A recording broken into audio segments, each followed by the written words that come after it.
warahmatullahi wabarakatuh. Perkenalkan, saya Indah Saptorini, Project Koordinator untuk Industri All Union Building Project. Atas nama Industri All, kami mengucapkan selamat datang di pelatihan Stop Precarious Work, pelatihan tentang sistem kerja precarious, ya. Kita sebut precarious itu kayak mangkrak atau sosial. Kita mulai aja. Mbak Asli silakan mewakili, Pak Mbak Asli adalah ketua tim PW ya, dan mewakili Industri All Indonesia. Silakan Mbak.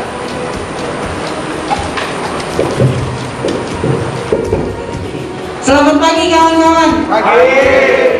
Hidup buruh. Hidup. Assalamualaikum warahmatullahi wabarakatuh. Salam sejahtera untuk kita semua. Saya ucapkan terima kasih kepada Industri All yang tiada henti mensupport buruh Indonesia untuk memperjuangkan haknya di perusahaan. Mungkin dari teman-teman kita di saya, sebelumnya saya perkenalkan diri, nama saya Sri Rezeki dan dipercaya teman-teman untuk menjadi tim koordinator untuk bisa bekerja sama dengan Industri All. Bagaimana kita mengkampanyekan hidup layak dan pekerjaan layak.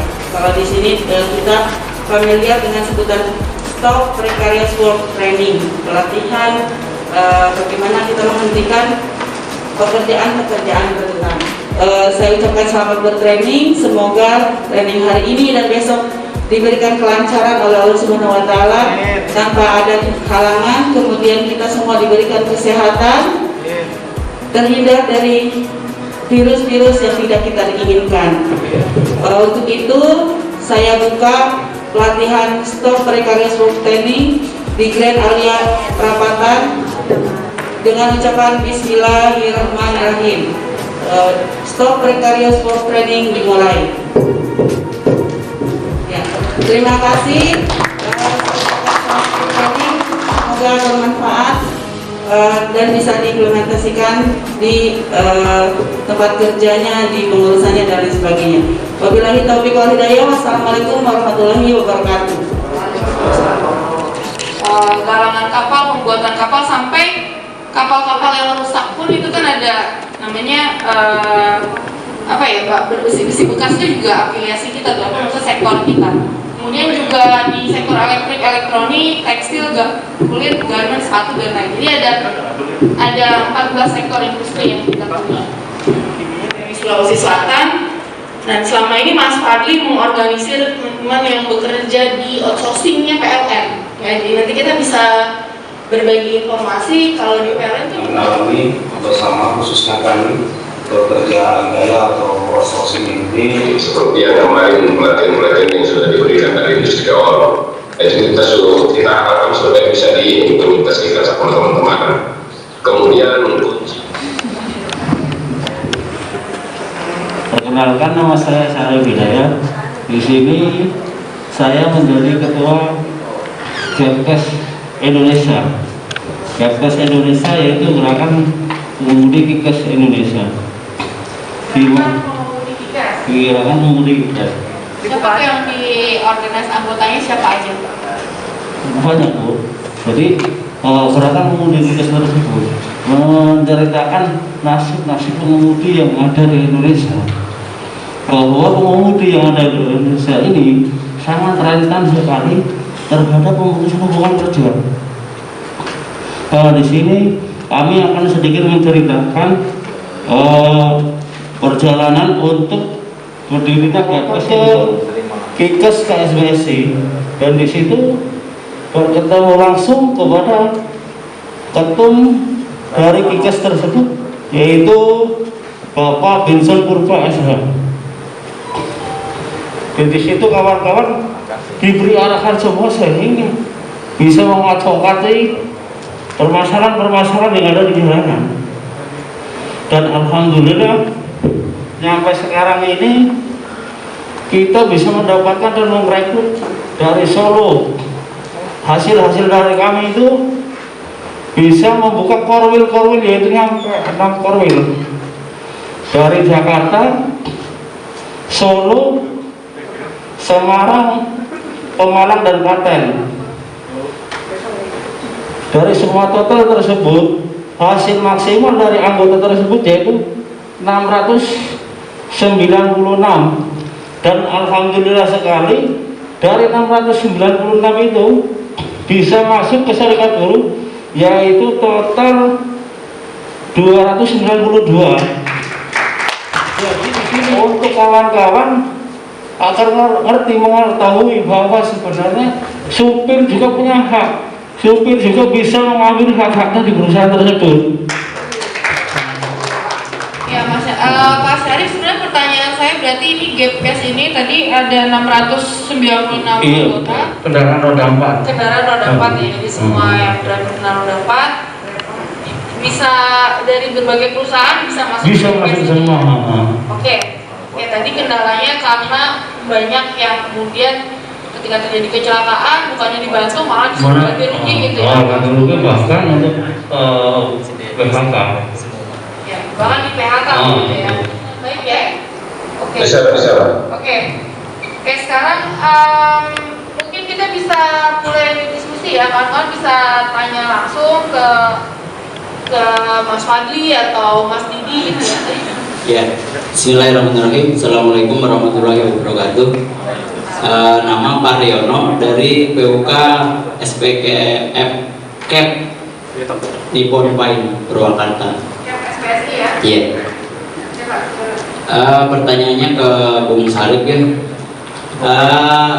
Apakah yang tadi disampaikan itu adalah mengkoordinir driver-driver itu dari driver perusahaan atau driver umum? Perusahaan atau umum driver yang Keseluruhan yang penting pengemudi. Dikarenakan kan kita itu dari pergerakan pengemudi gigas, di mana pengemudi yang ada di Indonesia, Seluruh Indonesia kita akan satukan. Karena apa?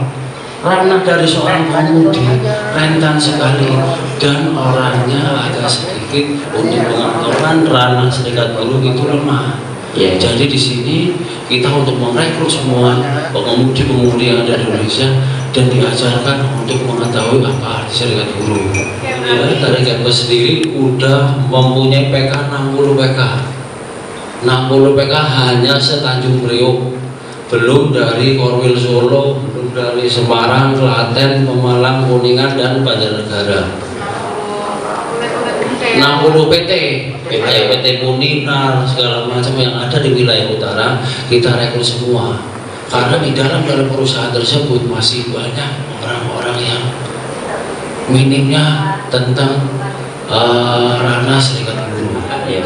Ya, hak-haknya itu akan diperjuangkan gitu ya. Diperjuangkan dan kita oke, siap, terima kasih. Bapak satu lagi, nanti boleh bergantian. Pengalaman ada kecelakaan. Nah itu sering kali ketika terjadi kecelakaan itu dibebankan sama apa seperti travel, padahal dia cuma dapat golongan misalnya dari Jakarta ke Tasik cuma 200.000 misalnya kan, coba bawa mobil padahal semalaman. Tapi resikonya sangat berat. Saya kira dengan prekarius ini sangat masuk. Pertanyaan tadi yang teknis pertama, bagaimana cara mendaftar dan menghubungi Pak Sarip, kemudian di tingkat saya bagaimana saya mengatasi kendala-kendala yang kayak gini gimana? Terima kasih. Oke, untuk ranah dari angkot tadi, apabila menginginkan kawan-kawan ingin bergabung atau orang sangat mudah, karena kita itu nggak mau bikin susah seorang pengemudi. Yang jelas pengemudi udah kesusahan, misalkan ingin merapat nggak mungkin kita dipersusah, yaitu hanya mau fotokopi KTP, data diri, daftar segera. Itu di situ akan dikasih pengarahan yang ada di dalam ranah visi misi Kepkes Indonesia. Jadi entah itu ranah travel, angkot, alhamdulillah untuk ranah travel kita udah megang berarti kurang lebih 134 travel. Ada 2 kota dan kita di sini juga kedatangan dari Sekjen Pemalang ya, supir travel sendiri. beliau sengaja saya panggil biar ngerti apa sih pelaksanaan Kepkes, langkah-langkahnya itu seperti apa. Untuk ranah travel itu tergantung dari perjanjian awal. Kalau si supir kan soalnya kan kita mau nuntut udah ke siapa, ranahnya tergantung dengan perjanjian awal. Itu si pengemudi dengan si punya barang mau los apa enggak, dalam artian los ini mobil ini dibawa yang dibutuhkan saya setoran. Kalaupun setoran udah bayar, udah soal bensin biaya kecelakaan, kecuali rusak berat kita 50-50. Nah, kalaupun ada kerusakan ringan ya itu ditanggung yang bawa mobil, bukan si pemilik mobil, karena itu komitmen perjanjian dari awal. Tapi terkadang yang membuat perselisihan dari antara si pengemudi dengan si bos travel tersebut, kadang los bontos, nggak ada perjanjian, ini mobil kamu pakai, yang akhirnya di situ membuat miskomunikasi, gesekan antara si pengemudi dan yang punya barang. Bisa dimengerti? Warahmatullahi wabarakatuh. Nama saya Doni Rusli dari Eklomonik KSPSI. Saya mau nanya ke Pak Sarip dari Kinkes. Pertanyaan saya, bagaimana cara merekrut anggota sopir atau pengemudi dan di luar perusahaan? Kedua, bagaimana cara penanganan masalah di lingkungannya, di lingkungan sopir itu? Assalamualaikum warahmatullahi wabarakatuh. Nama saya Siana Sukardi dari FSP Camp PT Mewah Indonesia, Welcome Mewah Indonesia. Saya akan bertanya kepada Bapak Sarip ya, yang pembentuk serikat pekerja driver. Jadi sebelum bertanya ini saya cerita dulu ya, karena saya sering keluar kota naik bus umum kalau pulang kampung ya. Jadi suatu ketika saya pernah ngobrol dengan driver sebuah bus umum yang PO-nya itu cukup besar dan jumlah busnya sangat banyak. Bahkan di poolnya ini bisa melebihi dari terminal ya, ini di Jalur Selatan. Akan tetapi kesejahteraan daripada drivernya ini sangat kurang, karena yang dia dapatkan ini hanya semacam fee bila mana dia narik. Nah, jadi tidak mendapatkan upah bulanan gitu kan. Dan juga bila mana terjadi kecelakaan mereka bisa diberhentikan tanpa ada kompensasi apapun gitu. Nah, pertanyaan saya ini mungkin sama ya pertanyaan sama teman-teman ini. Bagaimana mereka itu bisa mendapat perlindungan ataupun mendaftar dari menjadi anggota serikat driver? Apakah harus menghubungi satu persatu atau memang harus diadvokasi di perusahaan tersebut gitu ya? Karena memang kondisinya sangat memprihatinkan gitu. Mungkin itu saja pertanyaan saya. Terima kasih. Assalamualaikum warahmatullahi wabarakatuh. Ini kayaknya dari transportasi jadi sorotan ya. Hal yang menarik soalnya belum pernah ada nih. Mungkin gak jauh beda pertanyaannya, hampir mirip sama. Mungkin lebih ke karena ini temanya mengenai stop precarious work, mengenai standar kerja, penanganan mengenai hal itu. Nah, saya ingin tertarik kepada bagaimana tips and triknya gitu, dalam penanganan standar kerja untuk para driver tersebut, itu para anggotanya. Assalamualaikum warahmatullahi wabarakatuh. Untuk kawan-kawan, karena tadi ya cara penanganan seperti apa itu dari Kepkes ini kan kembali lagi ke BPJS Ketenagakerjaan Perisai. Untuk kecelakaan, untuk trouble di jalan itu tinggal di situ kan ada room tersendiri. kawan-kawan tinggal kontak, kalau enggak langsung koordinasi ke pengurusan. Itu akan mungkin waktu lamanya 15 menit akan ada koordinasi dari kawan-kawan lain, karena dari Kepkes Indonesia ini mencakup dari wilayah Aceh sampai ke Lombok. Jadi kita itu berputar di mana titik kawan-kawan misalkan trouble. Jadi di kilometer mana, di jalan apa, tinggal foto itu mobil, trouble-nya apa, insya Allah kita akan segera koordinasi ke kawan-kawan semua lintas Indonesia. Jadi untuk penanganan soal trouble, untuk segala macam kecelakaan apa gimana, kecelakaan kita masuknya ke ranah BPJS tenaga kerjaan perisai. Untuk trouble mobil di jalanan kita kontak kawan-kawan semua, karena kita terhubung dengan lintas komunitas Indonesia.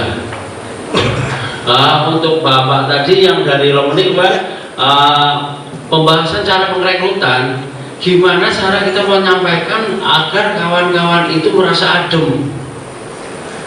Terkadang ada suara lantang tapi di situ nggak enak didengar. Visi misi kita lontarkan. Jadi apa yang ada di dalam program tersebut kita jabarkan semua sehingga kawan-kawan tersebut mengerti. Oh iya, ikut komunitas Kepkes ini seperti ini. Di dalamnya ada BPJS-nya dan kita mempunyai LBH Kepkes Indonesia. Untuk Bapak tadi, untuk soal ketakutan ranah untuk masuk ke serikat buruh, di sini Kepkes menjembatani. Pelan-pelan kita masuk ranah komunitas dulu, jangan langsung ranah masuk ke serikat buruh. Dikarenakan yang udah kita pelajari, kiamat kurang 2 detik aja antara pengusaha dan serikat buruh 3-1. Makanya dari jalan kita ada komunitas, masuk dulu nih komunitasnya. Kita di belakang serikat buruh diam-diam menyelinap di dalam perusahaan tersebut. Mungkin jalannya seperti itu. Soalnya kalau kita terang-terangan langsung ngomong serikat buruh, yang jelas perusahaan menolak keras. Nah, dengan jalan seperti ini untuk anak driver, masuk dulu di komunitas. Komunitas setelah masuk, nah di situ pelan-pelan kita tarik satu nyampe 10, bisa dibikin pencatatan untuk kepengurusan. Itu jalan yang terbaik.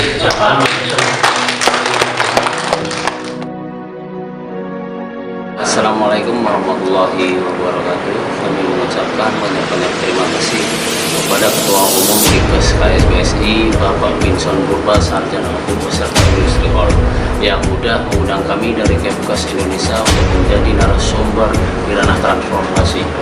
Semoga Kepkes dan Industri Hall semakin maju dan sukses selalu. Kepkes muda, beda, berbahaya, harga mati.